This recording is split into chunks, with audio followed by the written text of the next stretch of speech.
like, wow, what if that was me and my husband just did something one day and ended up in prison for X amount of years? Like, my life would be so different. Like, who am I to judge? Let's talk about us, Joseph. Okay, I'm ready. This call and your telephone number will be monitored and recorded. Monitor this. Yeah, monitor. Sorry. Monitor that.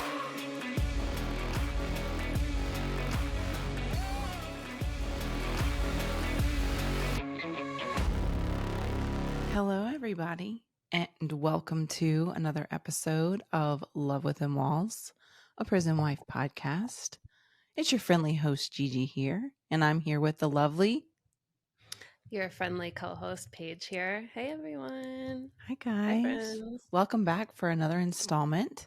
We're on episode 12, and I just wanted to start off by saying thank you to everyone who commented and posted in our Love Within Walls Facebook group. I shared some of those comments about Mike and what he said on the pod last week and how sweet he was and his country accent, all the lovely things that y'all said. So I just want to thank you guys for the support and the sweet words for my husband. He obviously you blew his head up, obviously. So,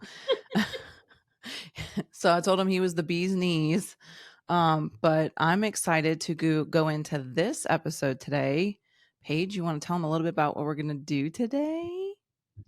We're going to do a little bit of what we did last week, but this time with Joseph. So in about maybe like 10, 15, probably a little bit more because we end up talking long. We'll hear from Joseph and we'll kind of get a little bit perspective of what he thinks of our relationship from start to current. I'm excited. Like we did with Mike. I'm excited. I'm thinking too. of questions. All right. So yeah, I'm excited to talk to Joe and hear his perspective, and maybe I'll ask him some very interesting questions. No, I'm just kidding. I won't do that to you, Paige. He's like, I'm not nervous. I'm like, good. Wow, good for him. Yeah, Mike was terrified. I had to pep talk him. But and he did great. So I think Joe's gonna rock this out. I'm glad that he's not nervous though. He's confident. I love that. He said he's confident because he is like talking about us. If it was like something else, Yeah, he knows. Like he knows the topic, so he feels good about it. That's good. And I'm sure he enjoys talking about you and your relationship. So I'm excited. I'm very excited. Me too. But before we start our pod, we got to give a big shout out to our sponsor, Beyond Bars Imaging. You can reach Paige on her Instagram at Beyond Bars Imaging. She does a fantastic job at taking your prison pictures, or not even prison pictures. If you just want a level up on your pictures and you have a special request of something, Paige can make the beauty of, what is it, AI or backgrounds and clothing, whatever you want, she can do. She can also blend pictures if you can't take pictures together, or you have people that aren't in pictures together and you want to put them together. She can also do that. So hit her up, slide into those DMs, y'all, and Paige will chat with you and get what you want and what you'd like to have and any requests that you have. And she will make magic happen for you and your visit pictures, or just family pictures, or just putting pictures together. So Beyond Bars Imaging. Yay. Okay, sorry. All right. So you know what comes after that, Paige? It's time to sing. I'm gonna sing on the interview with Joe this song because I know he loves this song. You have to, because he needs a live concert. Okay, I totally will. So we'll have 2 songs of this in the pod today. Just saying. All right, here we go. Ooh wee. What up with that? What up with that legislation? I love it. It never gets old. I seriously do. Oh, thanks. My terrible singing skills. But do you have anything for what up with that legislation, Paige? I have 1.5 things, because I have one thing that I kind of just wanted to bring up that I heard about yesterday, and then I have another thing that I want to talk about. Okay. Both are just related to California. Back in 2014, California passed the Proposition 47, and basically what that was it was aiming to revise penalties for nonviolent, lower level drug and property offenses, leading to a reduction of the state's prison population and saving millions of dollars, obviously keeping them out of the prison system. Mm-hmm. This proposition mandates that a portion of the savings be invested towards treatment services and to prevent recidivism. So, makes sense. Yeah. However, a new act seeks to undo some of these reforms, advocating for increased penalties for drug possession and repeat theft offenses. Despite claims that Proposition 47 has led to an increase in property theft, overdose, and homelessness, evidence suggests otherwise. Oh, go figure, they're lying. Hmm. The proposed act's approach of involuntary treatment could exacerbate homelessness and overdose risks, while felony convictions create barriers to housing and employment. Rather than regressing to punitive measures, California should focus on humane policies such as housing first approach and investing in restorative justice and property reduction. Ultimately, rejecting the proposed act is crucial to avoiding a return to failed policies. And I agree with that so much. Literally, Joseph and I were talking last night about CDCR and the system and just how few or how, I guess how small the population is for level 4, like all across the state, because there aren't that many level 4 offenders as there used to be. They're all leveling down, and like they don't have like the space for these people, and it's almost like they're like, what do we, what are Mm-hmm. we gonna do? But the answer is never Yeah. incarcerate them, especially if their issue is drug addiction or homelessness. Yeah. Like seriously, that is so, especially the homelessness, that just enrages me. And like California has been pretty good with their, reform. So Mm-hmm. it's kind of disappointing to hear that there's people trying to peel back on that. Yeah. It's sad to see that people are starting and it's becoming, and the scary thing is it's becoming more of a trend because we Hmm. saw, I mean, a couple weeks ago, I think I talked about it. There's all these draconian type criminal justice rollbacks where they're reversing the criminal justice reforms. Yep. So I know right now it seems to be the trend, but I think people don't realize that when you start doing that and you keep people in prison for longer time and for sentences that are really not needed for, um, you run the risk of overpopulating your prisons and running your staff ragged, and it Yep. becomes more of a problem. Um, the restorative justice practices help restore and help reform and help, bring about a change. Locking more people up is not going to bring about a change. It's really not. Nope. Crime is still going to happen. Like, let's be Yep. real. So it's just breaking people's, like, changing people's minds about, because you say criminal justice reform, they're like, they're going to put all these people on the streets, and it's like a fear mongering type thing, and it's Yep. like, no, it's not. That's not what it is. It's the people that don't need to be in prison. Like, they need other services. They don't need to be incarcerated. So That's it's like I forget the details of it, but the school to prison pipeline, mm-hmm. it's just crazy how it really is a pattern and how there's not more done to proactively prevent it. Yeah. It's sad, And the good but thing is, you're saying that I'm assuming level 4 is like max security. yeah. Okay. So it's you have the most amount of So points. the fact that there's more people leveling down Mhm. says that these things are working. Like, there are programs that are working here. Like, why change that? Because then you're going to have a bunch of people on level 4, and it's going to be tough. It's going to be rough, you And know? they're hard. Those are, level fours aren't easy. Like Joseph, until a few years ago, all LWAP had to be on level 4, Mhm. regardless of the amount of points you had. So he was on level 4 for the longest time. And, they don't even do regular programming half the time. So it just really sucks. And kind of to piggyback off of that, the other thing I wanted to bring up was the Place for Grace, which is a foundation, um, came out with a newsletter basically talking about how Gavin Newsom wants to take away the third day of visiting for level 4, which is kind of crazy.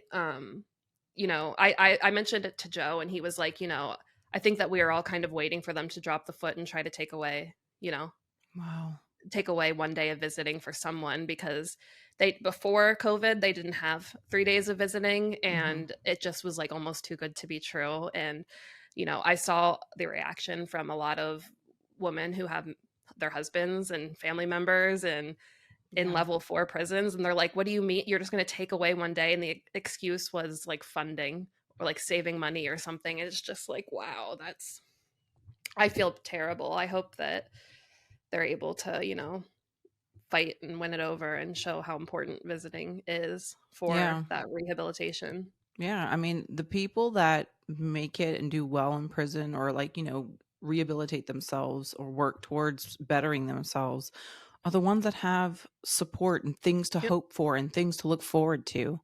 So, like I said, rolling back all these things like visits and other laws and other criminal, it's just detrimental to the rehabilitation aspect of incarceration. Because that's that, Yep. like we said last week, that's the whole purpose. So, in the end, the government's scamming you because we're paying to pay for our tax dollars are going to incarceration in these facilities. But, the point is to rehabilitate, not to lock them up forever and then keep them away from family members and loved ones. I mean, I understand that, you have to isolate. That's part of, the prison sentence, but taking away visits is detrimental to Mhm. the incarcerated individual and to their family members because there's already so much isolation already. Yep. Yeah. You're making it worse by doing that. It's like, Yeah. and they know that. Yeah. But you know what? They're looking down from their glass houses and Yep. their high horse. They have no clue. I challenge Governor Newsom to go to a prison and visit and talk to the people on level 4. Mhm. I Well, challenge you you because know, that's you have to get these legislators into the prison because they have no idea. And I pray and I hope that none of these people ever have to have a loved one incarcerated mhm. because then they would know what it's like to not see them and to not have communication and to not have visits and to have longer sentences and rollbacks of criminal justice reform and how detrimental that is to us out here as well, you know? I challenge him to get more involved. He likes to tote that he is very, friendly with the criminal justice. And, I'll give him his credit. He has done a lot of good. Yeah. Um, but there's still more that can be done. Like even like doing everything he did with San Quentin, like, that's amazing. But guess what? People like my husband or anyone else that has an LWOP sentence, they can't even go there. So, Yeah. you're doing all of these awesome renovations to these facilities. And, people like my husband, just because he has an LWOP sentence, there's not an electrical fence there. So, because he has LWOP, I guess he's a threat to jump the fence. Hmm. Well, I thought wasn't death row at San Quentin? Yeah, but they've like let them. Have you've seen all about that? How Yeah, they're they've basically, I mean, in a yeah. some sense, they're taking them off of death row at this point, right? Yeah, they did like a pilot program and now they're like all coming off. Yeah. Okay. Mhm. Wow. Well, I mean, so I guess if they're there, then why couldn't LWOPs be there? Or do they have a 'Cause separate wing that they're I in? think I think that when they were out for like their hour, it was Mhm. like an ins like in, Mhm. like it's not the same as when the others go out In for the like yeah. population. Okay. Mhm. Gotcha. I think. Someone Well, correct me if I'm wrong. I hope that doesn't happen because taking away visits is not the answer. They did that to us. We had 3 days. Mhm. It was Friday, Saturday, Sunday, and then after COVID, it never Friday never came back. So, Yeah. which makes it more chaotic on Saturday and Sunday because it's more packed and there's more work to do. But I guess, Yeah.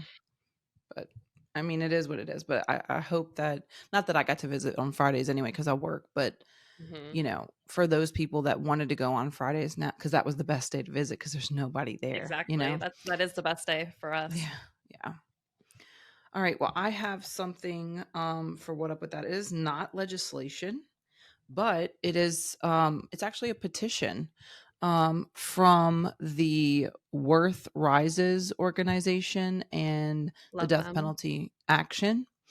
On April 5th, 2024, John Oliver on last week tonight on I think it's on Max, revealed the Connecticut-based chemical corporation Absolute Standards to be this least to be the can't even talk sorry, to be the secretive supplier of lethal injection drugs.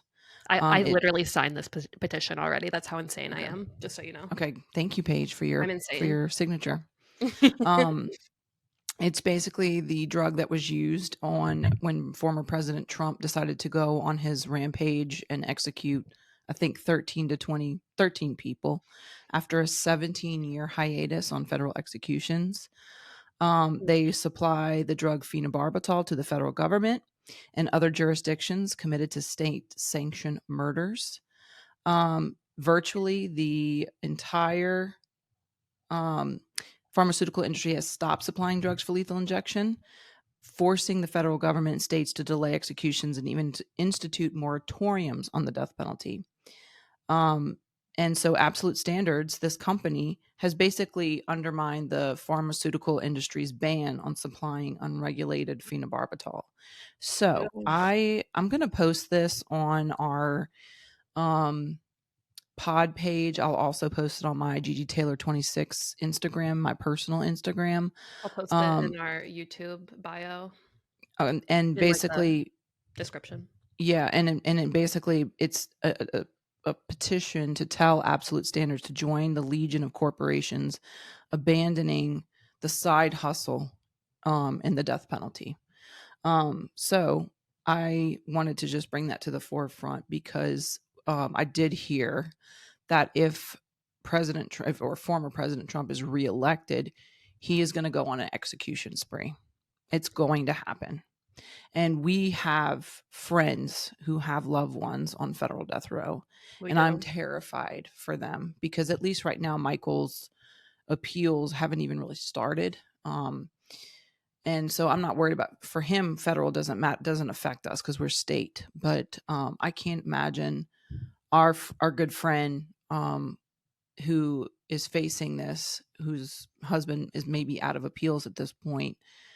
This is something that's looming over her and her husband's head.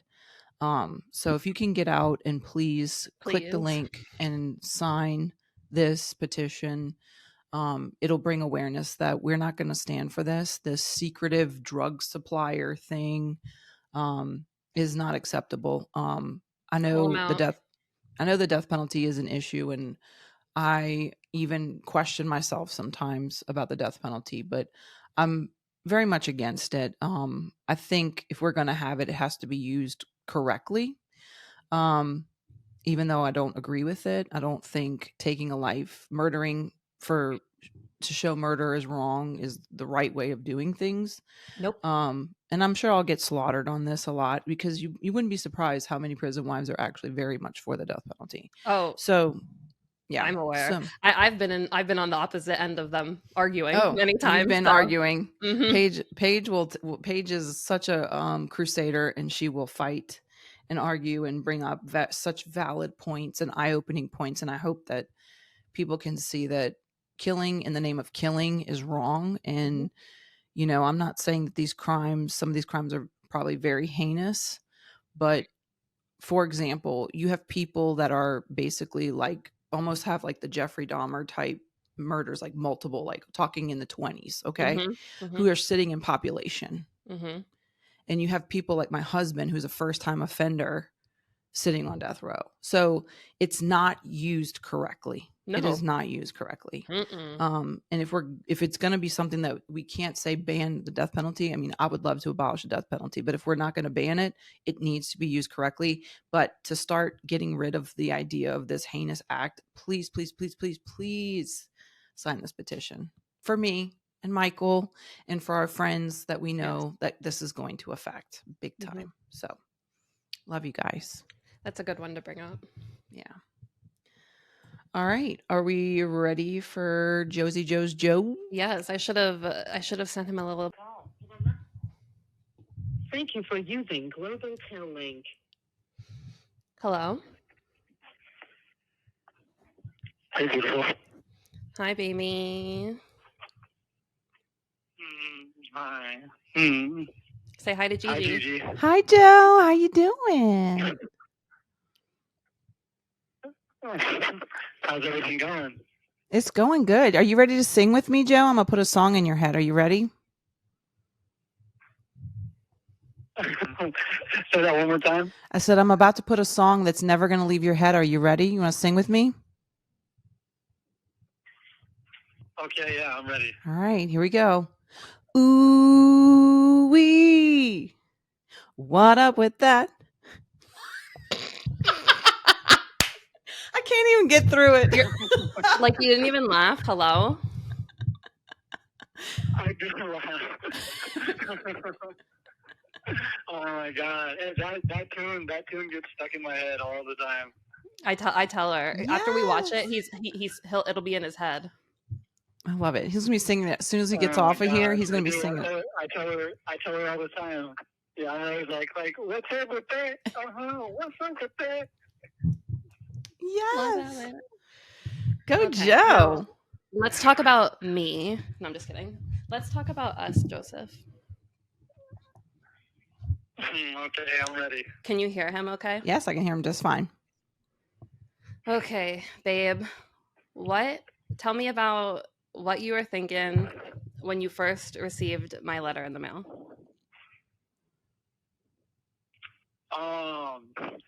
I mean, to be honest, when I first got it, I I was like, no way. Like, she was like pretty, you know, like not to put myself down, but I'm just like, I was just like, there's no way, like, this can't be real, you know. And like, my first like instinct was to have my family like go and like look her up and like make sure that she was like a real person. You know?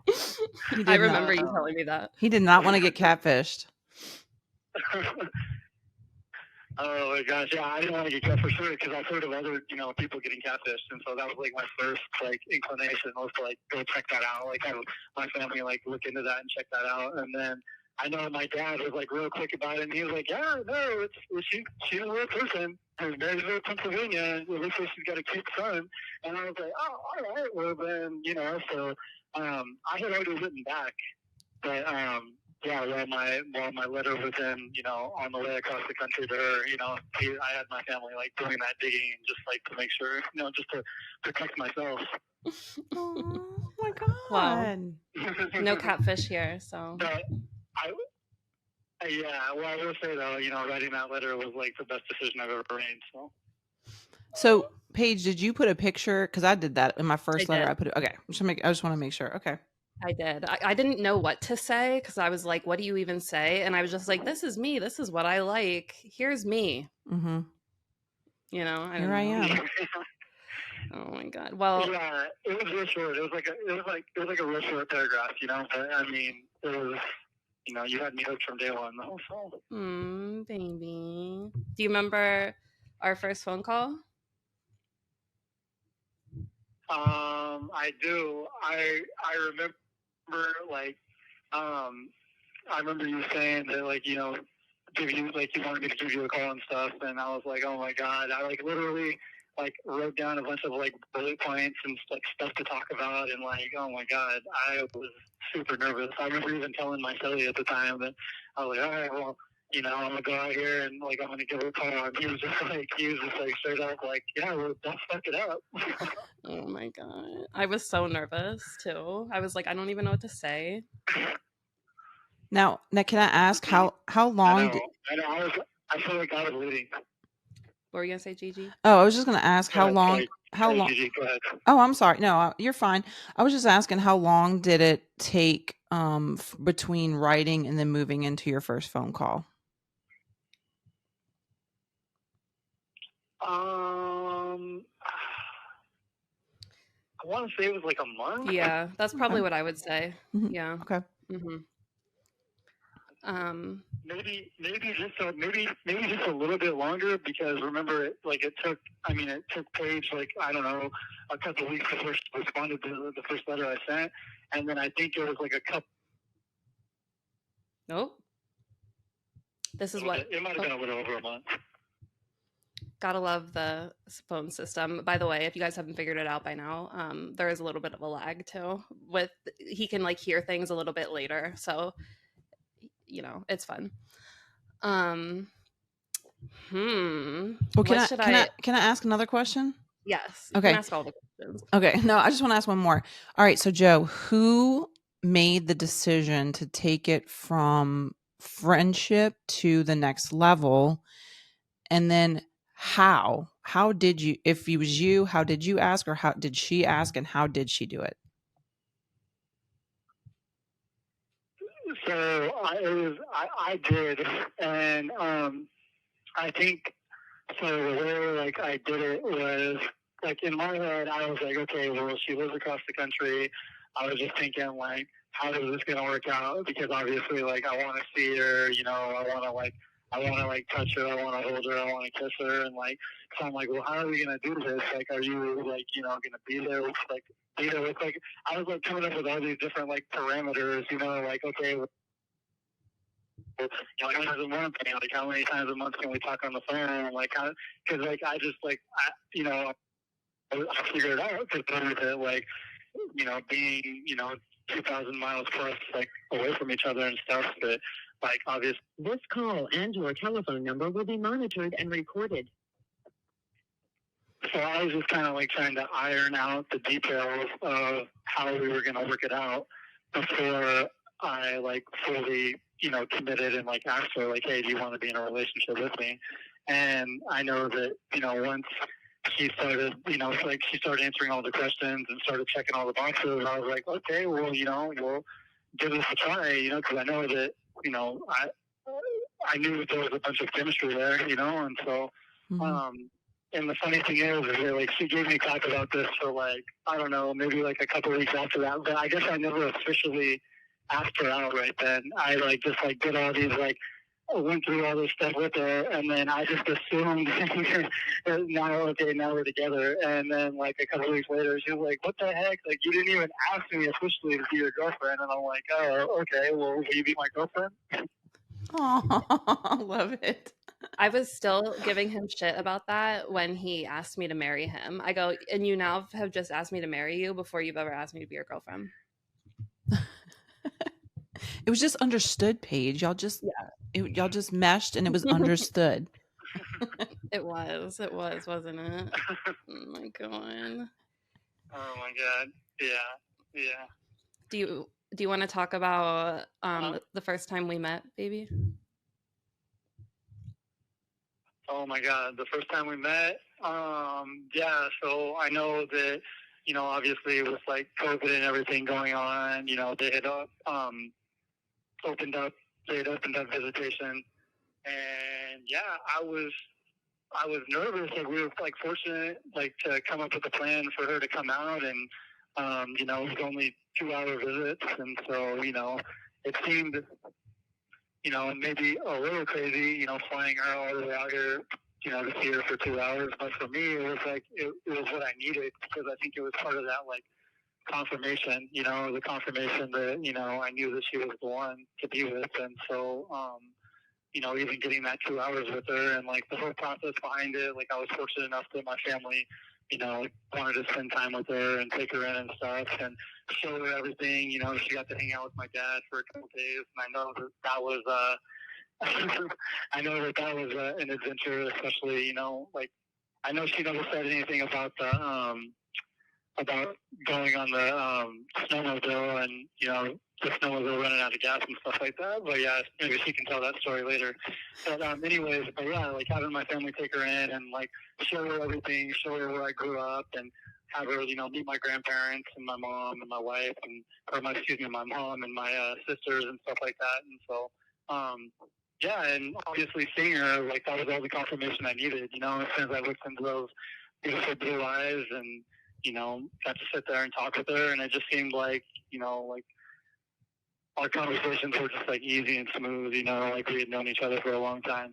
So, it was good. Definitely like building up though. I was nervous. I was nervous about her going to my dad's and stuff like that. And, everything ended up actually like working out. So it was good. It was, wasn't it? It was. Okay, so I want to ask Yeah, this because you oh, should tell them about the snowmobile story. I'll tell that when you're not on the I phone. want to. Yeah, I do have to hear the snowmobile story. I do, but I just have a question because her story about the I love yous and my story we found out on the pod was exactly the same. So my question to you is this, because obviously she didn't say it the same day you said it, from what I understand, because that's what happened with me and Michael.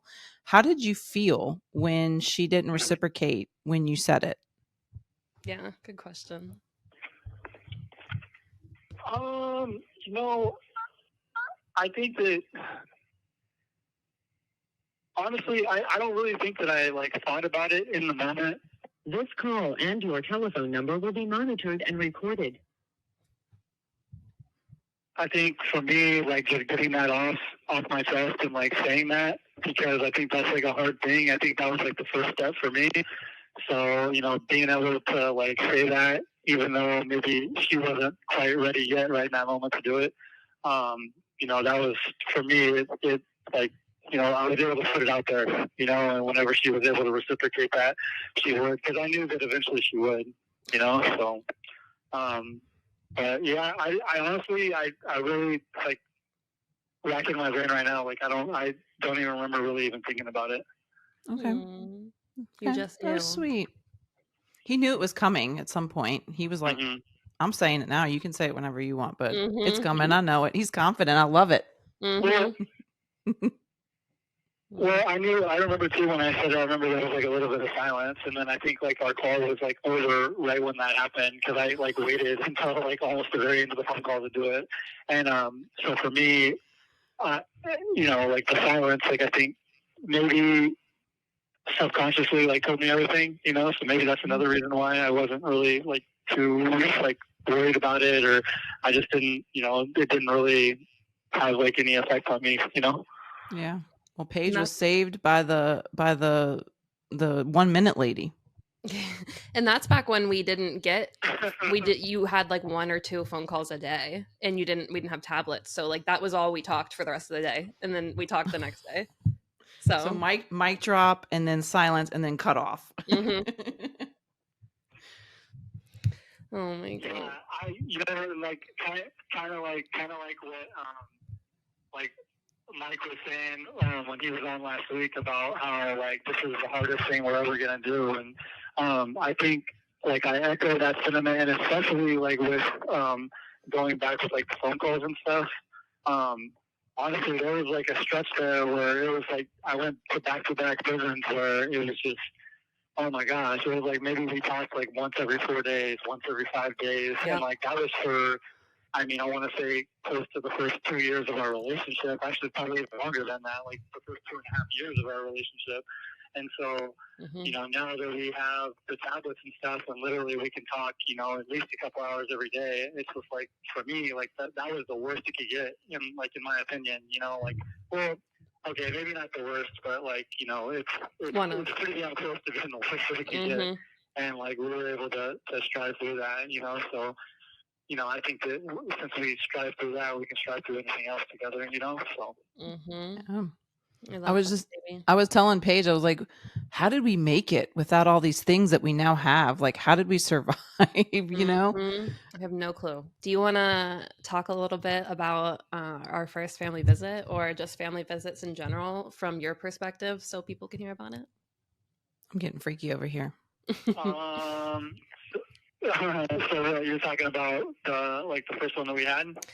Yeah, and just like in general, I guess. Yeah. So I mean, obviously, the first one we had, you know, it was amazing.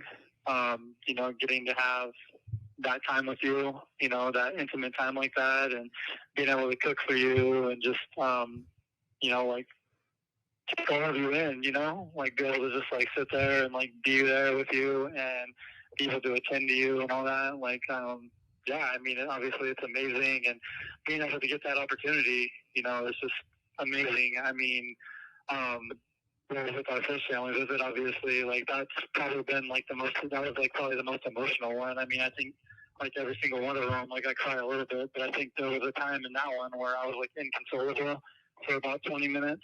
Mm-hmm. And so, you know, obviously it's like really hard getting that sense of normalcy and then, you know, having to see you go. But I mean, I guess at least we're fortunate enough to get those. And for family visiting, you know, as a whole, I mean, it's excellent. I mean, the first one I got to see, you know, my mom and my grandparents, and obviously, like being able to, you know, go back, like I don't know, getting that like home cooking from my mom and from my grandparents, like especially from my grandma, because my grandma's like a really good cook. Yeah, it's an awesome incentive and it's motivation to stay out of trouble, you know, and continue to get those because they really having that family connection, that family bond. I mean, it really means everything. Mm-hmm. Yeah. You're right, I have a baby. question about family visits. Joe, were you more nervous before your family visit or before your first visit with Paige? Just curious. That's a good question. I would probably say it was for sure the first visit, just because that was like the first time I got to see her. So by the time it was our first family visit, I you know, obviously we'd been talking for a while and I'd seen her a few times. So I think that was just the cherry on the top. So definitely, it was probably the first time I saw her. Okay. Mm. Baby, what would you say is the most challenging part of dealing, or I guess being married to me? Well, I mean, I wouldn't say like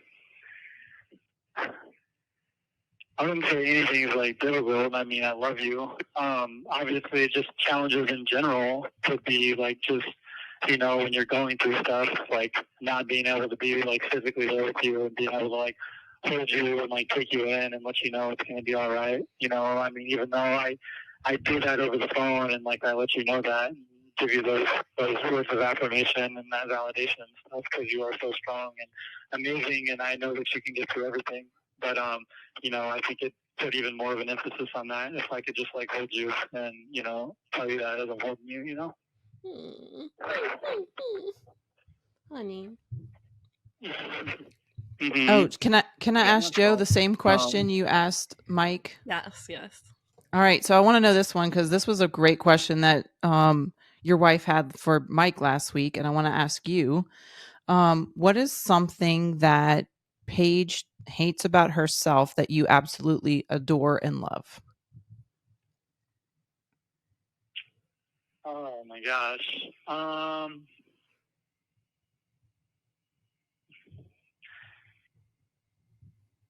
I think it's just like I think maybe like it's her smile. Yeah, I'd say like mainly her smile. Like I just like I mean I love her smile. She's got those big white beautiful teeth, and I know that she doesn't like to smile a lot, but yeah, I'd say probably like her smile. Oh, that's so sweet. As I'm covering my Joe, smile. you're supposed to say that ass. Yeah, you're supposed to say that ass, honey. Huh? You're supposed to say that ass. Oh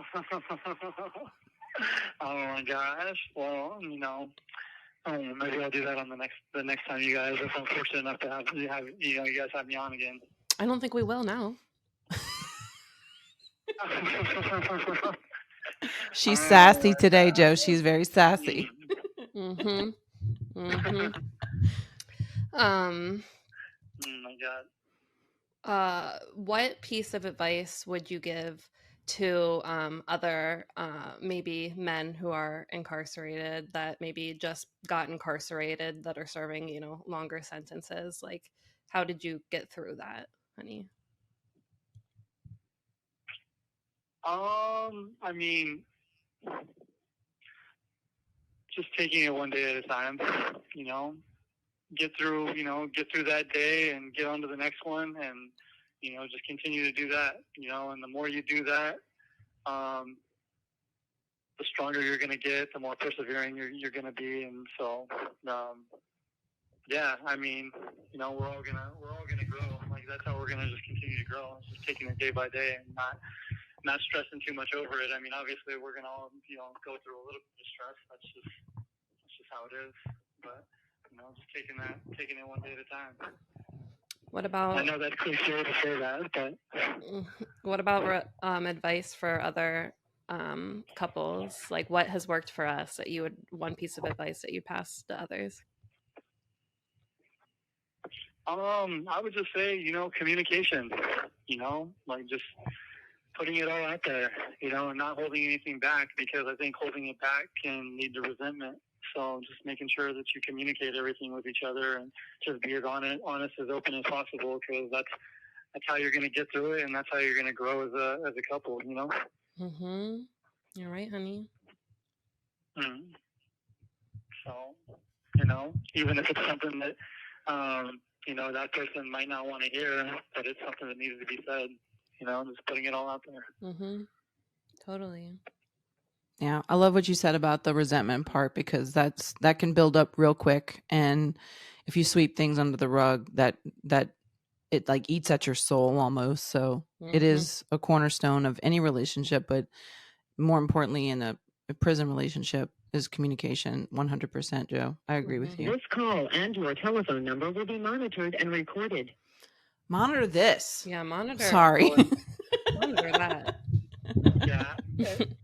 Honestly, I think too that we're in a fortunate position where we build our relationships off that, So whereas, if I was out there, maybe it's not necessarily like that. Maybe you build it in a physical way before you build it, build that communication. Mm-hmm. So it's for us, I would say probably most people that are incarcerated, they have to build it the other way around. Mm-hmm. They have to build it with the communication aspect first. And, I think it's kind of an advantage, as far as for our relationships. I agree.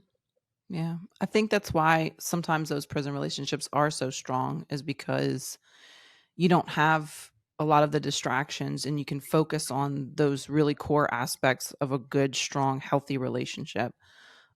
Even though society doesn't see it as healthy, like I know Paige and I both said, this is our healthiest relationship, because we've set that foundation from day one. I mean, in Michael's first letter to me, he told me, please just be honest with me. Even if it hurts my feelings, please just promise you're going to be honest with me. And I think being open and honest and having that communication there is why these relationships are so strong, and why we're able to make it through all of the challenges that CDCR, the DOC, or the BOP sends forward in these prison relationships. Definitely. Honey. Yeah, absolutely. And I yeah. No, what were you going to say? Oh, no, I was just going to say, and I think, obviously, through that communication, you figure out that other person's, love language. Well, you find out each other's love languages, and I think it, makes it a lot easier, too, knowing their love languages, especially if it's,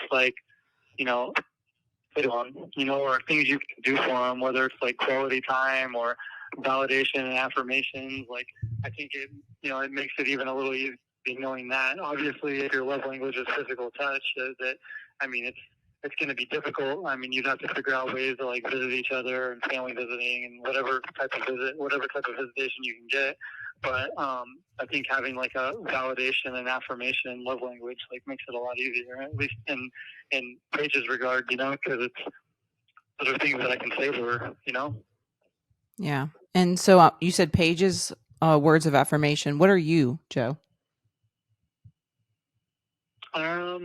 I'd say probably quality time first, and then validation and affirmation second. Yeah. Probably my secondary. Okay. Yeah. Yeah. Yeah, well, I'm going to say Michael's is physical touch. So we have to, that's when we have contact visits, I am constantly touching. I'm that's where I get it in. Mm-hmm. That's where I get it in. I'm constantly touching him. Mm-hmm. So yeah, knowing and finding those things out early on in your relationship is is such a bonus, and such it strengthens. It's a cheat It really code. does. It's a cheat code. Yeah, cheat code. Honey, my last question is, how much on a scale of 1 to 10 do you love me? Oh my God. Oh, well, I can't even measure it because it's more than a 10, okay? To infinity and beyond. Aww. Mm-hmm. That's sweet. You love me No, 3,000? that's what I would tell her, like, because I love you 3,000. No, that's putting a measure on it, though, so I'm just going to say to the end of the cosmic universe. Good answer, Joe. Good answer. I love that, baby. Mm. Well, Okay. honey, do you have anything you want to say to all the people that listen and watch the pod? Yeah, I mean, you guys have great chemistry, and I love listening to your guys' podcast, and I hope everybody can, tunes in and listens to you guys, because you guys are amazing, and you put out great information, and yeah, I hope that, people continue to listen, and you guys continue to get more subscribers, and yeah, you guys are amazing. You're amazing, Joe. Love you, Boogie. I appreciate it, Gigi. Take care. Thanks for having me on, and I love you so much, baby, and I'll talk to you later, okay? You guys have a good rest of your podcast. Okay. Oh, thanks, Joe. Bye. Thanks for being on. We love you. Bye, honey. Bye. Okay, bye. Yep, take care. Bye. That was awesome. I love him. He's love Joe. He's so precious. He was ready to go, and I knew he would be. Wasn't even nervous. You know, I love it. What's funny is that last night he was like, just give me the questions so I can at least get an idea. And then he stops himself and he goes, wait, actually don't, because I don't want to know. I'll just do it. And I was like, okay, good. Yeah, he's good on the fly. He really is. He's really good on the fly. To his story about me on the snowmobile, long story short, the first time I went to go visit him, he was at High Desert State Prison up in Northern California. And keep in mind, I went to visit him in the end of December. So if anyone who knows about Northern California, it snows. And when it snows, it snows. And there was a lot of snow. I think it was one of the biggest snowstorms they've had in a while, the weekend that I went. Wow. So there was a lot of snow, but it was nice because Joe's dad had had a bunch of snowmobiles and all these different snow things that you can play around in the snow with. And his dad wanted me to go out on the snowmobile with one of the kids that works with him, because he has a bunch of kids that work and help in his yard and stuff. And I was like, I think it's fun, but no, thank you. Just because I didn't really want to get on a snowmobile with a person I didn't even know, you know what I mean? And it'd be one thing if I did it with Joe's dad, but a random kid. And I was like, no, thanks. And he was like, oh, come on, you got to do it. He's like, and I was like, so I was like, all right, I'm going to do it. Horrifying. I did it. It was fun. We went really far. We probably were 2 miles away from his house. It dies. Ooh. It did not have any gas. No one checked that. So we have to start walking back to his dad's house. I have no idea where I'm going, or this little kid that I'm with who was driving it. I threw up on the way because I was I had a panic attack because I was like, what's going on? I don't know I don't know where I am, or you know what I mean? And literally some random people were driving and they were like, you guys want to hop in the back of our truck and we'll drive you to the endpoint? And typically me, someone like that, I'm suspicious of everyone. I'd be like, no, thank you. I was like, no, if I die, I'll die in the back of your truck. Yeah.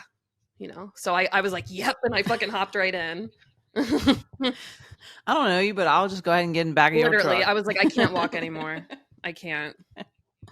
Well, I'm glad somebody was there to get y'all, because I'm sure walking the whole way back would have been very, very make you be filled with all kinds of anxiety. If you're going to make it back, am I going to freeze to death? What am I doing? Literally, that's why I was already spiraling. So I was like, wow. And it's funny because now it is a funny story, but I remember even a little bit afterwards, Joe's like, this is going to be so funny eventually. And I'm like, no, it won't.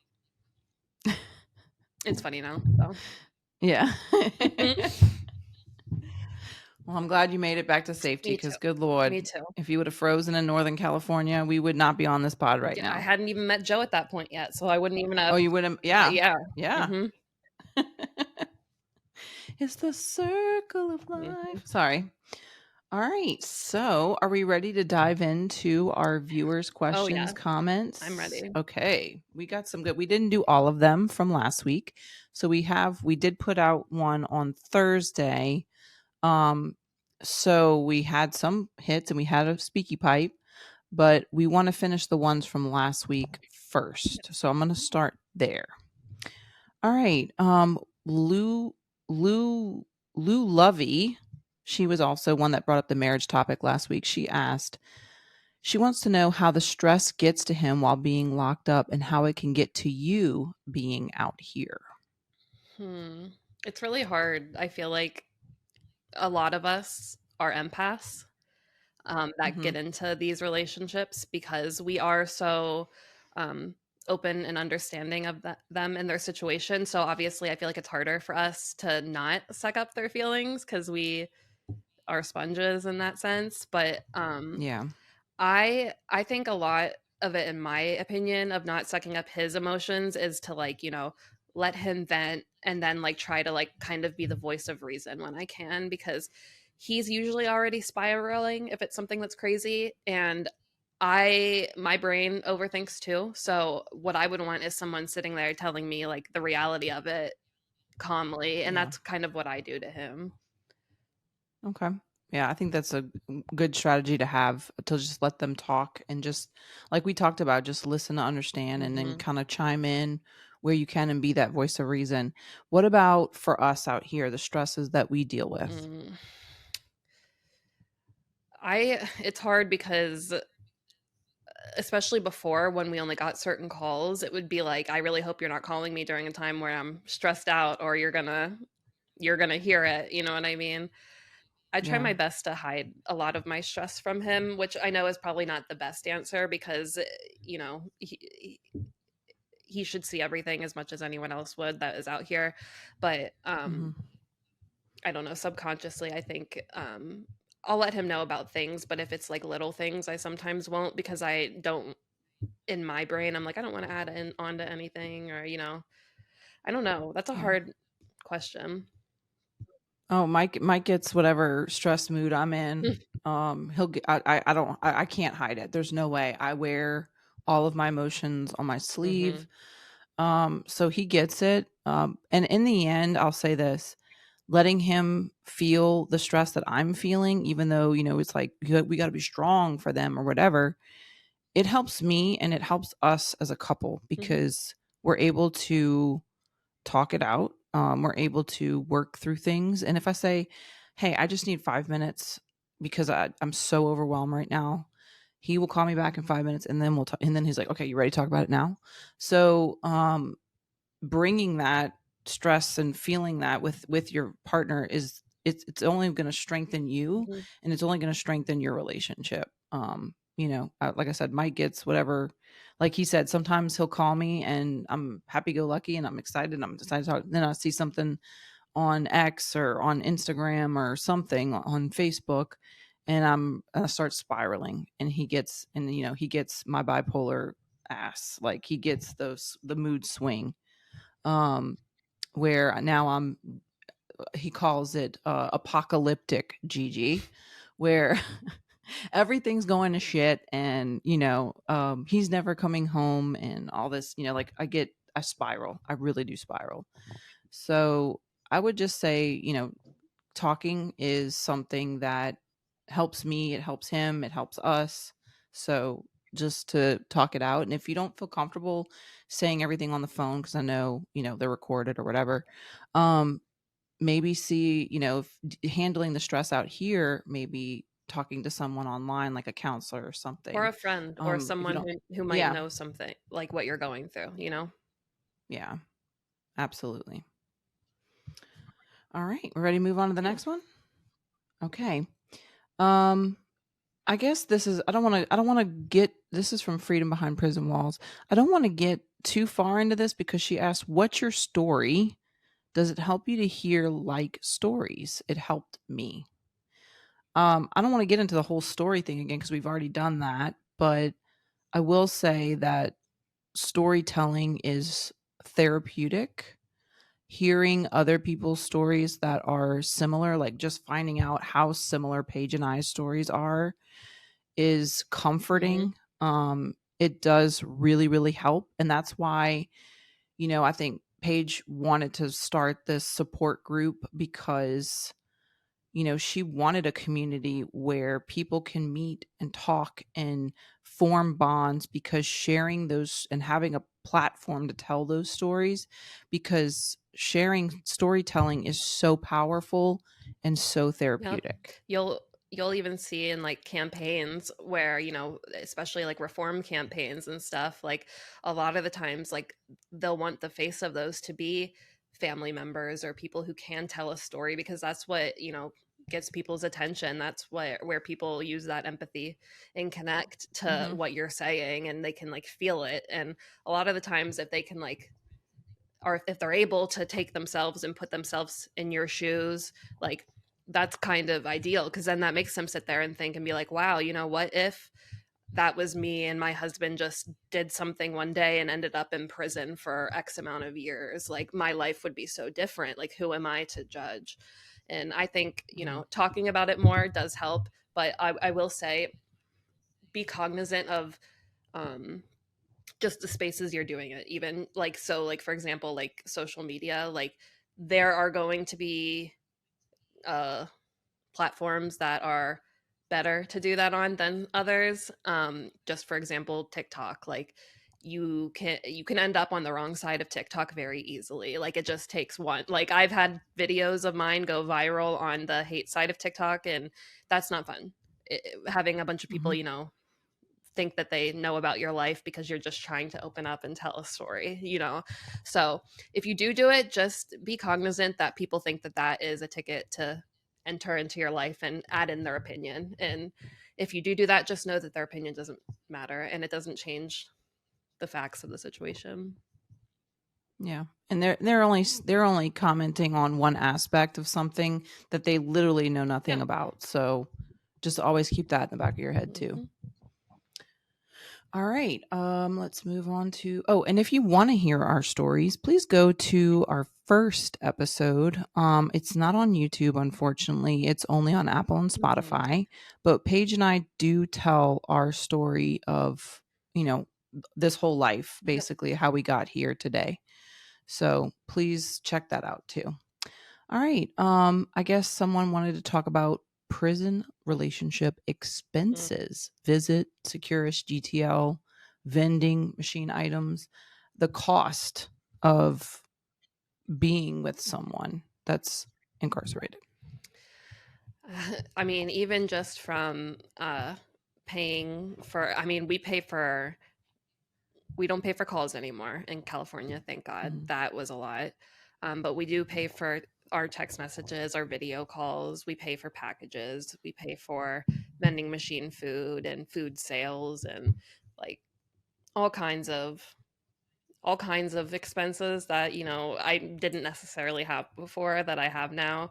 Um, like I've said, I don't pay for all of Joe's by any means, but it it does pile up. And I think the one thing that people like to do is kind of look at prison lives and they're like, well, you chose that life, like, or you chose to do this. Like no one wants to give any sympathy, and I don't think any of us are really asking for sympathy when we're bitching or complaining about it. We're kind of just asking for equalness. Like, why am I going to a vending machine and I'm buying a piece of cake for $8 when there's a price tag on it that says you guys got this at the grocery store for $3?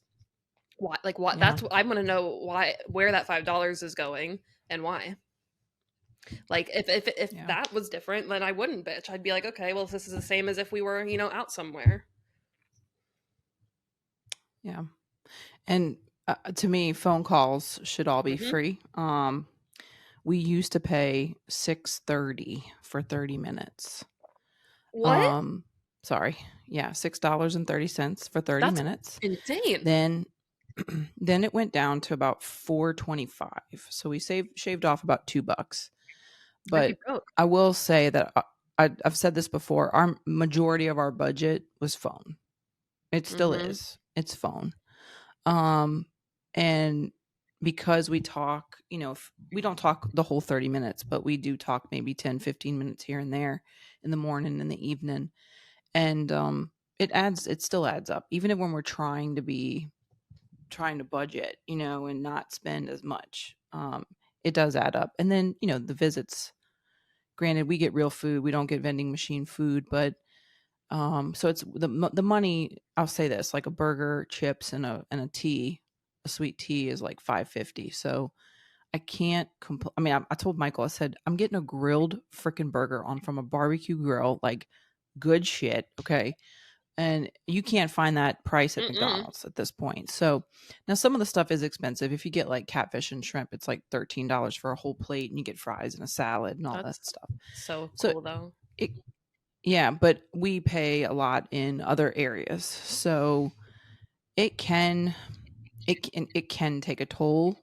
I've been very, very stressed about finances, and I have to tell Michael we can't talk for a few days, or we can't email, or we can't buy a package this quarter, um, because and I'm very open with that. It's mainly me supporting him. He does have a few people that send him put some money on his books every now and then, but for the most part, it's me, and I'm a single woman out here, you know, one income household, struggling myself. I hear you. So, um, it's very important that you don't put yourself in a bind. Listen, they get 3 meals a day. They have a roof over their head and they have water. I'm not saying that they shouldn't be spoiled or they shouldn't get nice things, but you can't do it at the cost of yourself and your life out here. Mhm. They're okay. They're going to make it. Like Mike knows, like if I can't give him anything, he'll make do. That's what they do in there. They make do. They adapt. So just know that if you don't want to put yourself in a bind to please them, it's not fair to you and it's not right. And you have to be open and honest and communicate that That's with them. And if they give you shit about that, that's a problem. That's a big problem for me. That's like when Joe and I had to have the talk about me visiting because for a while he had talked about me wanting coming like every 2 months instead of every 3 months, and I'm like, would I like to come every 2 months? Absolutely, fuck yeah, like I'll be there as much as I can. Do I have the money to come every 2 months? No, because when I fly to California, for those who don't know, I'm in Pennsylvania. I There are no direct flights. I always have to do a layover somewhere. So I'm paying for my flight. I'm paying for a rental car. I'm paying for a hotel.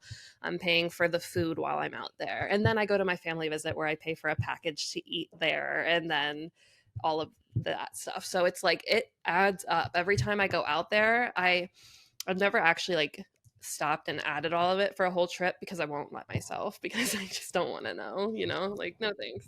Yeah. Yeah, and like I said, I wish I could go visit every weekend, but I honestly, to be fair to myself, I can't Mhm. afford it. I can't Yeah. afford that. The gas, I mean, it's about $60 a visit. I can't, even though it doesn't seem like a lot for me, it is a lot. So, plus, the more I drive obviously 2 hours, but the more I drive, the more I put miles on my car, the more wear and tear, the more servicing I need. So it does all add Mhm. up. So as much as we want to go every weekend, as much as they want us there every weekend, if I tell him I need to wait till payday before I can come see you, that's how it's going to Mhm. be. Mike, get over it. And he does. He doesn't. He never fights me on that. That's one thing I will say. So as long as you're open and honest about your finances with them and saying, right now I'm struggling, I can't do this right now. And they need to respect that. That's so Agreed. important because you don't want to put yourself in a hole trying to take care of them. They can manage on their own. They'll figure something out, you Mhm. know. They always do. All right. Oh, I really like this question. It's kind of like a two-parter. I'm going to start with this. This is also from Freedom Behind Prison Walls. She asked, "Guards bringing in weed?" Question mark. It has to be female guards. Mm, Is that a cheat sign? it's not just females. For It sure. is not just Yeah, no. females.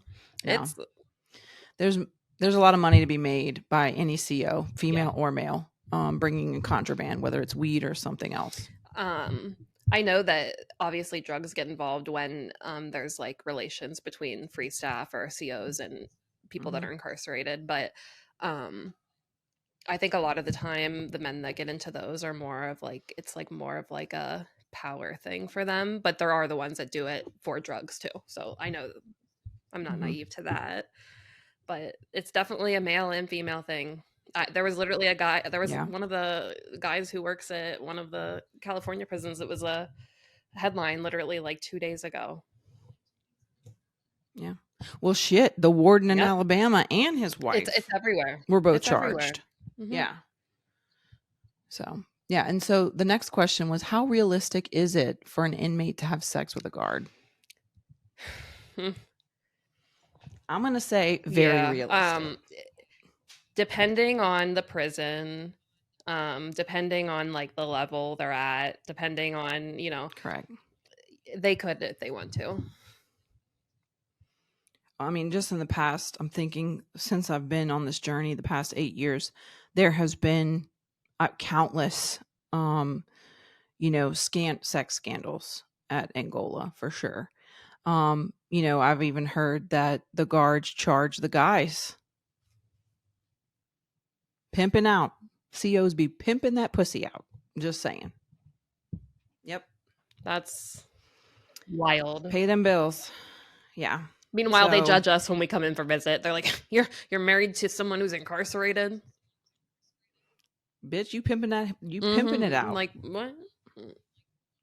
Don't even come with that shit. Just I'm saying. Like, and don't even look at my husband. Thank you. I'm insane. Yeah.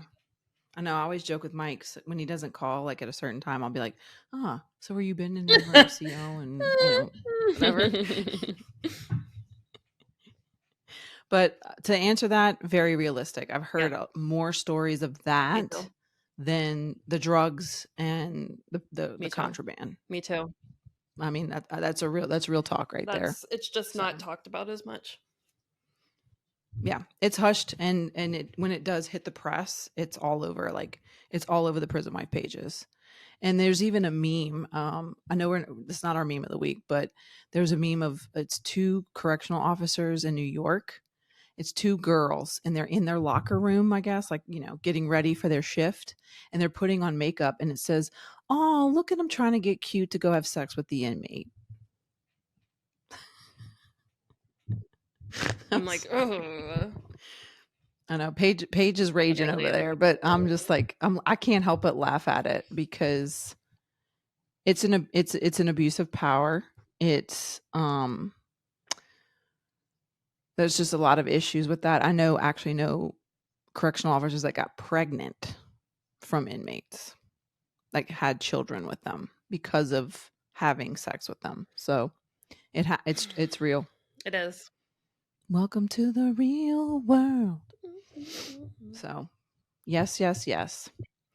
All right. This one also is from the last one from Freedom Behind Prison Walls. She says guards, and she's on a roll with the guards today. But I love these questions. Guards and cell phones. What's in it for them? Money. Yeah, I was like, money. Y'all, cell phones go for about $800 in prison. $800. That's the running rate that I've heard from other prison wives. So I would say in the hundreds per phone. What we would think of as a $50, maybe $100 phone is even like, you know, very chinky phones cost hundreds and hundreds of dollars, you know. Make a lot of money on them. Oh yeah. Yeah. Big time. So they may, you know, have an old phone from a family member and they bring it to the prison and they may not even have to pay for the phone. They sell it. And they're making $500, $600, $700 on it. So yeah, there's a lot of money to be made there. It's bank for them. It's like almost like a second job for them to bring in phones and get paid. Which is comical for the California corrections officers who are already making 6 figures. So, like, you're not good already? Yeah. All right. Well, this one is from one of my friends. She asked me if I could bring this up because it's something that's obviously, relevant right now. She said, Gigi, you have stated that your career could be impacted by your relationship with Mike. How do you feel that Gypsy Rose's charges didn't impact her soon to be ex husband's career? He is a special needs teacher in Louisiana and was very public about I their didn't know he was marriage. special needs. Um, yeah, he's a sped teacher in Lake Charles, Louisiana, and I went and did some digging on this because I said, I "Oh, I didn't didn't even either. know." Like, I mean, yeah, I had no clue that he was. First of all, I didn't even know he was from Louisiana. Second of all, I knew she was, but I didn't know Mhm. he was, and I didn't know he was a teacher. Well, I went to the schools. I looked up his name. I did some research. He is still a teacher. He is still a special needs teacher in Lake Charles in a middle school, I believe. So, it didn't impact his career. I get nervous because my district is very, very conservative. It's very small, but it's very conservative. And Michael's charges are obviously he's on death row, which, there's a moniker to that. There's a very negative moniker to that. He's not just in regular population. So that's why, and I always say, like, this is my life. Like, this is my life. I was a teacher before I met him. And I'm going to be a teacher this whole time that we're together. So this is who I am. This is what pays for, me to be able to do this and me be able to have a life. So that's why I tiptoe around it a lot. Obviously, doing this pod has, put my toe out of the closet. But I hope that it wouldn't impact because I'm a damn good teacher. Been a teacher since 2010. And I love my children, and that's my professional life. That is not my personal life. So it shouldn't have an impact, but we know how people think, you know? And so that's why I'm very cautious about it. So it's good to see stories like this where you have people that work with children and, very public out there. And Gypsy Rose was a huge headline in the prison world. So in the world and in the prison world too. So, but her sentence was 10 years and she got out on good time at 8, I think, or 7 or something like that. So plus, she wasn't complete. She was a victim in part of this. So her story is a little bit different than mine. So that's why I'm a little bit more cautious. All right. Do you have anything, Paige? No, I feel like that was for you. Okay. Sorry. All right. All right. This is from this week's. I caught up on last week. Here we go. Lulu always comes She in with does. some She solid does. questions every time. Will you interview Bill someday? What he did since the beginning and everything. We do have a plan to do that, and we will Yeah. because we got to have Bill on the Yeah. pod. Like, I need love me to. some Mr. Bill. And so does all of Love Within Walls. They love Mhm. Mr. Bill. He is like our treasure. And we do have plans to interview him in the I want future him to for come. sure. And I Yeah, I want cannot him to come wait. on and talk all about how he sued them and won his case and how he got out and everything he's accomplished since he's been out. And I think it's a real inspiration. I love talking to Joseph about him, and even Joseph's like, it's so kick-ass how he is out here doing all of this shit still. And I'm like, I know, it's so cool. Yeah.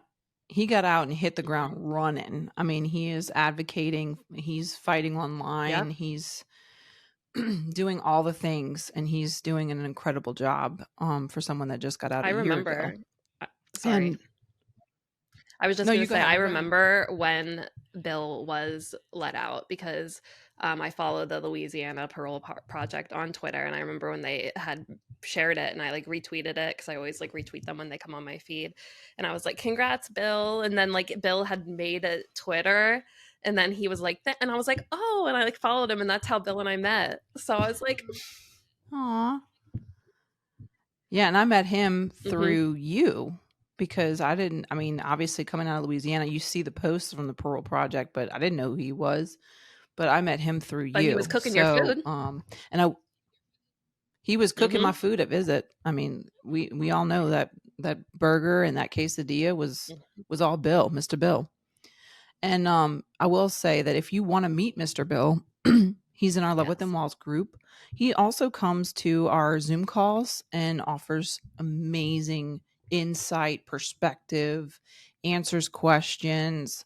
I mean, he's just an incredible guy. And so if you want to talk to him one on one and meet him, I You'd mean, love come that. join our group or come and come join our Zoom, and he's always there, and y'all will get a kick out of his country accent because he sounds kind of Mhm. similar to Mike Mhm. too. So, all right, are we Mhm. ready for the next one? All right, here comes Lulu. Question 2.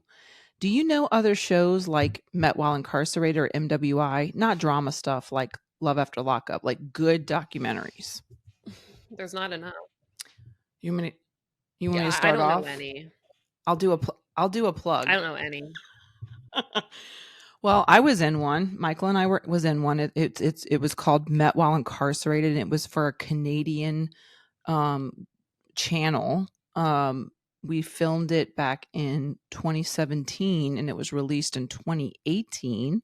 So it was very early on in my journey. However, now it's free for all American um, TV watchers on Tubi under the new name From Prison with Love, and it basically it follows three couples, myself included as one of them, who met men who had violent charges, and they met them, either reconnected while incarcerated, RWI, or were actually MWI. So you can watch that, and that was done. That was actually that the I'm very good friends with the producer director of that documentary. She was vetted very heavily, and some of the people in that documentary would not sign on if they knew that she was doing something shady with it, trying to create drama, trying to create problems, or spinning it to make it look negative. So that is one that I recommend. Other than that, I really don't watch a lot of prison stuff, just because. Oh, there is one that's really good. I don't know if it's not MWI though. It's called Time. I think it's on Prime. It was an Angola housewife, real housewife of Angola, and her husband was sentenced to 99 or to life, and then he got commuted to 99 years, and she fought so hard to get him out. That one's a really good one. It's not MWI because they were married before he went in, but it's a really good documentary that I can say is, very well put together, no drama. It's just a really great story of how this woman fought. She called every day. She fought so hard to get her husband home, and now he's home. So, that's another one. Hmm. Paige, do you have any? I don't know. I don't like. I don't watch TV. I literally canceled my Direct TV like a month ago because I didn't turn my TV on for like 2 months. Um, I watch YouTube all the time. I watch all kinds of true crime, like not actual true crime stuff, but I watch um like the court stories and stuff.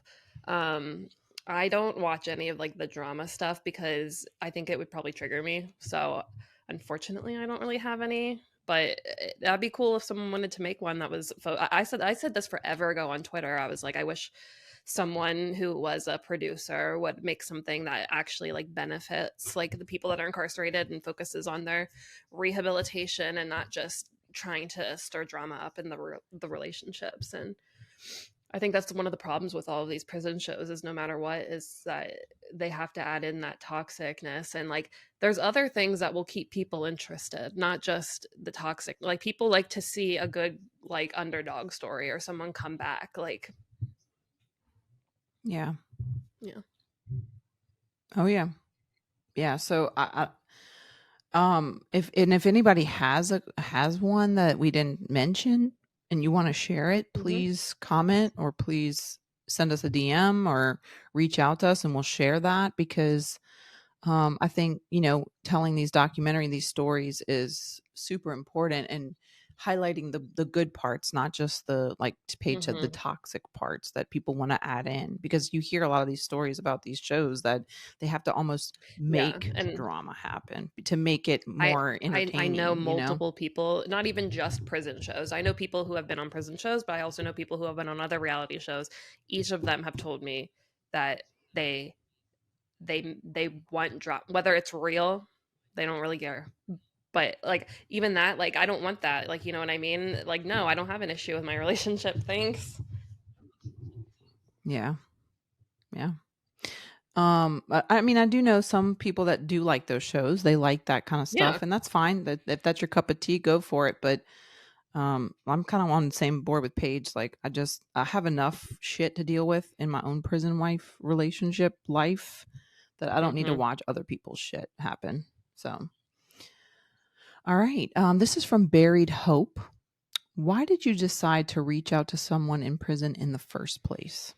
I feel like we kind of answered this in our one, but in our Yeah, you yeah, just want to quickly. quickly, I went to school for criminal justice. I've always been interested in everything criminal justice related. I am a very empathetic person. I have always felt for people that people don't normally feel for my whole life. Like I've always even like villains in movies, like when they would like be defeated and like be by themselves and stuff, I'd be like, oh, but like I feel bad. They're like by themselves. Like I'd be the one that'd be like, have them join in and sing with us. You know what I mean? Um, but I don't know. It's not like I was trying to like save Joe by any means. Not that he needed saved. I think I was just open to trying it because I had come out of a horrible relationship, and I was like, how bad can this be? Like if we're just going to be like friends, and I wasn't planning to talk to him. I think it was COVID, and I was just looking to fill some kind of void that was inside of me, and I think Joseph very much did that. I And did. you met your person. Aw. Well, Mike, I was watching a bunch of docu-series and documentaries about death row and death row inmates, and I just decided to it made me change my whole perspective. I mean, not that it changed my perspective, I should say, but it made me really think about, like, if I was in that situation, what would I want? I would want somebody to reach out to me and tell me, like, "Hey, how you Mhm. doing?" Like, just talk to me. So I decided to write Michael, based off that. Wasn't looking for anything. It just was a very platonic letter introducing myself, saying that I'm a person that believes in second chances, and that everybody has a story to tell, and that I just thought maybe we could talk back and forth. I never thought I would be here Mhm. doing this. I never thought 8 years later here I am. So that's basically why I just wanted to. I like Paige. I had empathy, and I wanted to reach out to somebody that society had casted off because We've all felt like that. I can't imagine. Yeah, I can't imagine being in their situation, what that's like. I mean, I can do my best, but if it were me, I would want somebody to reach out to me and tell me, and talk to me like Mhm. I'm a human being, because we know that doesn't always happen inside. So that's why. But if you want the full version, go back to episode 1 on Spotify and Apple, and you can hear all of the juicy details that go into that. All right. I have one more text or message, and then I have a speaky pipe. So here we go.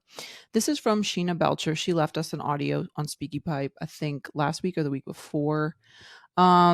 She had a few questions, and she was trying to get resources. So I told her I would bring this up on the pod because I don't have any information, and maybe somebody listening Mhm. might be able to help.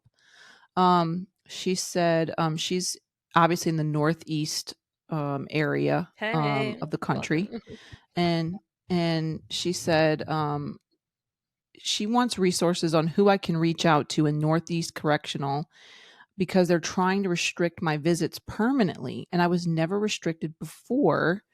Um, before she said Gary Road out to Northeast Correctional. I don't know if this is where her loved one is. I don't understand how they can restrict my visit when I was never restricted before he went to that prison. I guess he moved prisons from what I'm understanding. And she said, I lost my spot. Sorry. And I've never been to that prison to see him because they keep trying to restrict me, approve me, restrict me, approve me. And I'm just lost. He has 10 years and they're trying to restrict me permanently. I don't know why or how they can do this. The case managers at the prison are basically saying they can't do this. What's going on isn't right, but She doesn't want to get too involved, but she feels like she's just getting spun around in circles. So if anybody has any feedback She in, I didn't guess, the say she didn't say Northeast what state. Correctional, I don't know if it's like Vermont, maybe. Let me look. Wait. She might have said something.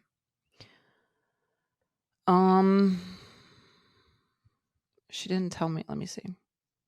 She didn't say a state. She just said Northeast Okay. Correctional. I don't know if that's the new prison or facility he's at. I'm assuming it's New England somewhere. So I told her I would put it on the pod just to see if anybody else had information about either Northeast Correctional, Gary Road is the other one she mentioned. I don't know what state this is in. So if you have anything and you can help this woman, please DM us or comment below. Or if you just know how to handle this situation in general, that would be great, because obviously we want to help another prison wife out who is struggling, because not having visits, I mean, we all know, is detrimental, super detrimental. And Paige even talked about that for the level 4s. Losing a day of Mhm. visits is detrimental. So not being able to go see your loved one is also detrimental for us and for them. So if you have any information, please hit us up or please comment on our video, or comment on the pod, Spotify or Apple, if you have any feedback or any resources that can help this woman. All right. And then finally, we have our speaky Mhm. pipe. Are we ready? Okay, here we go. Make sure my volume's up. Hey, I'm just wondering what your guys' thoughts or takes are on navigating a federal life without parole sentence, and how to navigate the lack of access. So, like right now, we talk every night for about an hour and we video visit once a day because he's in a transfer facility. But once he gets moved to a federal prison, that's all going to kind of come to a stop. And there's more rules and regulations around phone calls and visits. And I don't really know how to navigate it right now. All That's right. hard. I don't have much knowledge Yeah. with the federal system, but the things I know is that unfortunately communication is a lot more difficult from what I understand. The only thing I do know about communication in the feds is they get, I think, 500 minutes a month free from what, I don't know. Each facility might be a little different. Let me say that first. I know they get minutes per month. They get so many minutes allotted per month. Whether that's free or not, I don't know. I'm assuming Mhm. it might be. I don't know. Correct me if I'm wrong. And so I guess now, from going from a county to where you have all this, access, and then now Yeah. it's going to be a lot more restricted once you get into That's the hard BOP.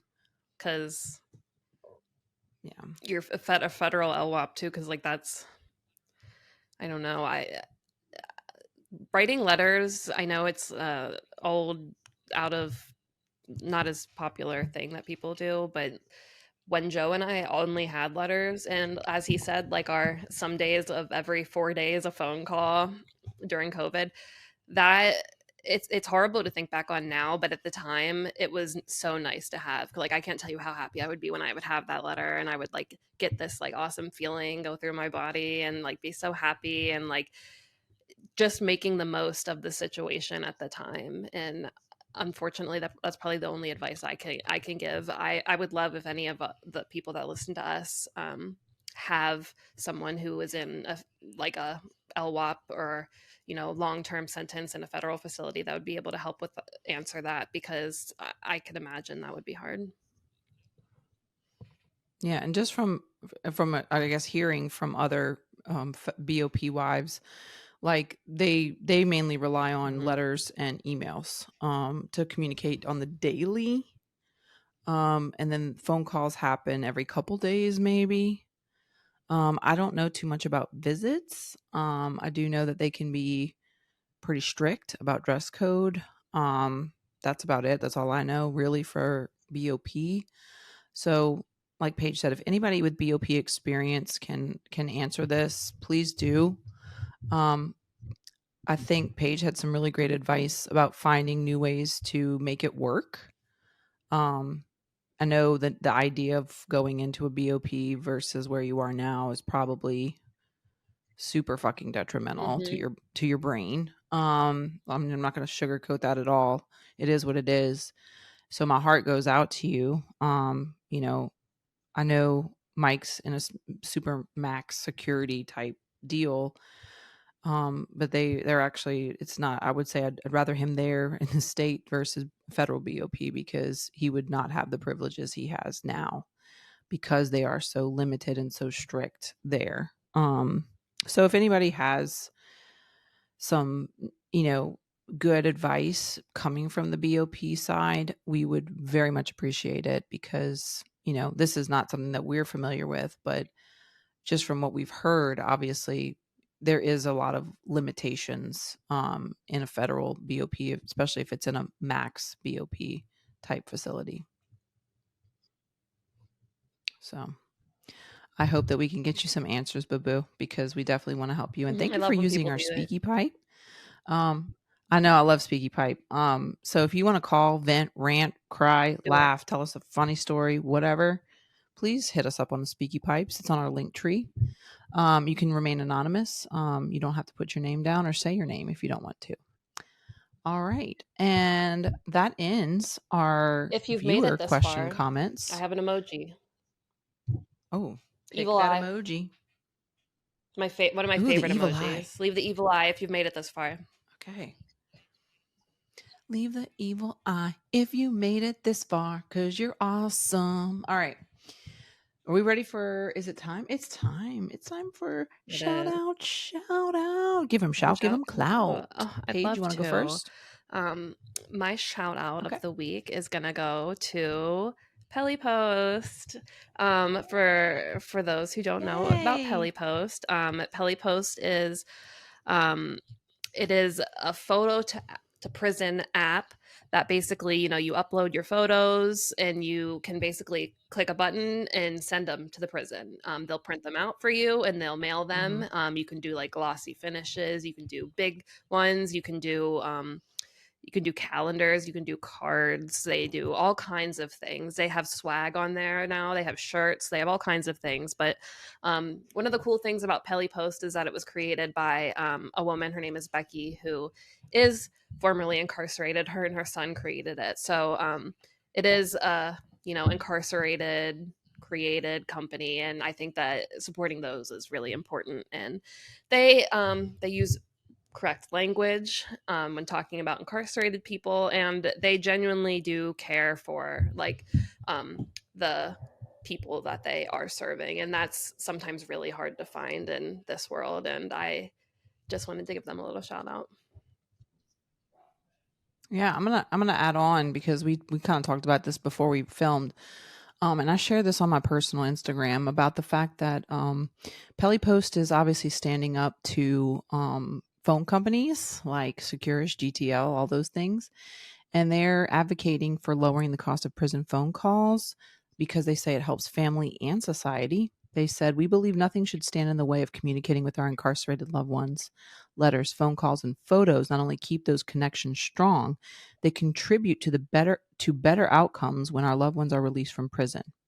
So obviously they're advocating for reduced phone call costs, mail reduced costs, all those things. So they are an amazing company doing amazing things for us and for our loved ones as well. Shout out. Shout out, Post. All right. And then It it's is. about that time, We got another. Paige.